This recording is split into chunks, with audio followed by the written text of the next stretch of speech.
Na ile inastua Ruto na Gachagua na wengine ni kuona Wakikuyu wakikutana, kwa sababu wanaogopa wakati tutakutana na tuseme imetosha, wao wameenda nyumbani. Na mimi niko hapa kukuambia kusema jambo moja. It is not going to take a long time before also we in Mount Kenya say enough is enough. Now when we say it, it does not matter whether you'll come with an AK-47 or whether you put us in the courts, wherever. Tukisema imetosha, imetosha. Na mimi nataka kusema hivi. This is our culture.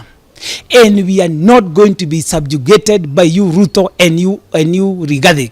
We shall not, under any circumstances. You call yourself Dedenyoro, and Rigathi, you call yourself sons of Mau Mau. You are going to meet the real sons of Mau Mau.